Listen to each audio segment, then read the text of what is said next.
डेरा इस्माइल खान में मुख्तलिफ कार्रवाइयों के दौरान 27 दहशतगर्द हलाक। ISPR के मुताबिक दरानजदा में ऑपरेशन में 17 दहशतगर्द हलाक किए गए। ऑपरेशन के दौरान दहशतगर्दों के ठिकाने को तबाह किया गया।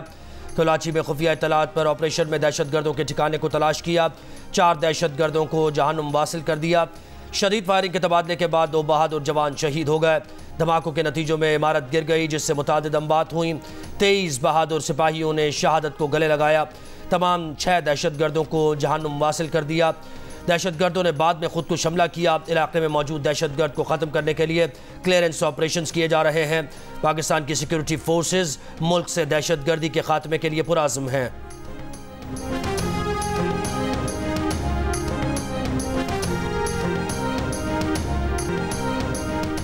जुल्फ़िकार अली भुट्टो रेफरेंस काबिल समात कैसे है? अदालत से किस किस्म की राय दरकार है? सुप्रीम कोर्ट ने आर्टिकल 186 के दायरा कार से मुतल्लिक मुआवनत मांग ली। 9 अदालती मुआवन मुकर्रर। अदालती हुक्मनामे में कहा गया है कि पहले से 10 मुकर्रर करदा अदालती मुआवनीन में से कई इंतकाल कर चुके, कुछ पैरवी करना नहीं चाहते। जियो न्यूज़ के पास जुल्फ़िकार भुट्टो केस से मुतल्लिक इंटरव्यूज़ और क्लिप्स का रिकॉर्ड फराहम किया जाए। जस्टिस दुराब पटेल के इंटरव्यूज़ का रिकॉर्ड भी तलब।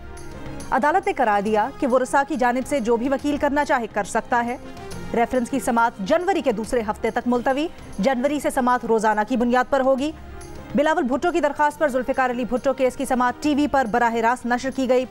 कमरा अदालत में बिलावल भुट्टो जरदारी और आसिफ जरदारी भी मौजूद थे।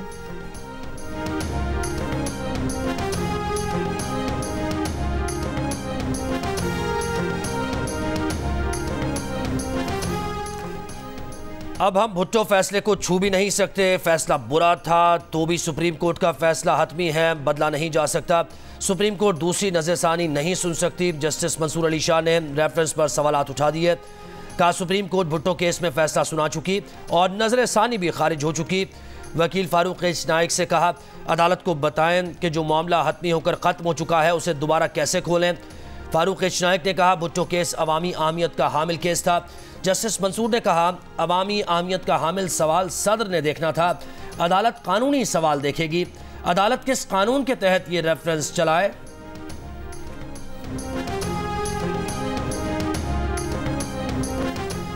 Chairman Pakistan Peoples Party Bilawal Bhutto Zardari का जुल्फ़िकार भुट्टो के लिए इंसाफ का मुतालबा। मीडिया से गुफ्तगू में कहा कौम को बताया जाए कि शहीद जुल्फ़िकार अली भुट्टो बेकसूर थे। ऐसा फैसला करना चाहिए कि आइंदा के लिए दरवाज़ा बंद हो जाए। 12 साल बाद सदर के रेफरेंस पर समात हुई। उम्मीद है इस बार पीपल्स पार्टी और अवाम को कायदे अवाम के केस में रिलीफ मिलेगा।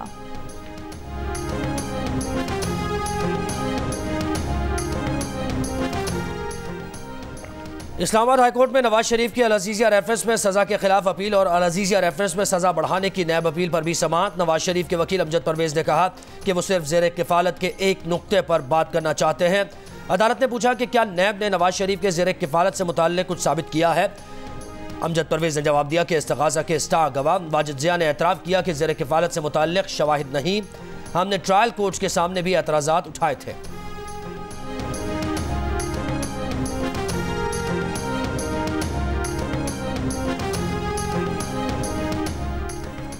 साइफर केस में बानी तहरीक इंसाफ और शाह महमूद कुरैशी पर आज भी फर्द जुर्म आयद न की जा सकी। अडयाला जेल में केस की समाअत के दौरान वकला सफाई ने फराहम किए गए चालान के सफ़ों पर एतराज़ उठा दिया। वकला सफाई ने कहा कि जब हम दस्तावेज़ात पढ़ नहीं सकते तो केस आगे कैसे चला सकते हैं। वकला सफाई ने कहा कि महदूद मीडिया को दाखिले की इजाज़त दी गई है, अक्सरियत बाहर खड़ी है। जज अबुल हसन जुल्करनैन ने कहा एडमिनिस्ट्रेटिव इशू है, इस मामले को देख लेंगे।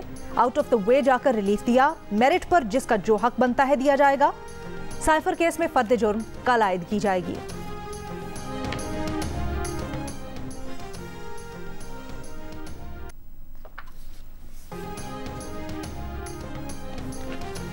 बीस रोज के अंदर पार्टी इलेक्शन करवाए। कानून कहता है 7 दिन में सर्टिफिकेट देने का फैसला करें। नहीं चाहते सबसे बड़ी सियासी जमात को इंतखाबी निशान से दूर रखा जाए। PTI इंटर पार्टी इंतखाबात के खिलाफ दरखास्तों पर इलेक्शन कमीशन में PTI वकील अली जफर के दलाइल। इलेक्शन कमीशन ने कहा आपने भी 5 साल इलेक्शन नहीं करवाए, जो हमारी नज़र में दुरुस्त नहीं। वकील ने कहा पेशावर हाई कोर्ट का फैसला है कि समाज चलती रहे, इलेक्शन कमीशन का फैसला नहीं कर सकता।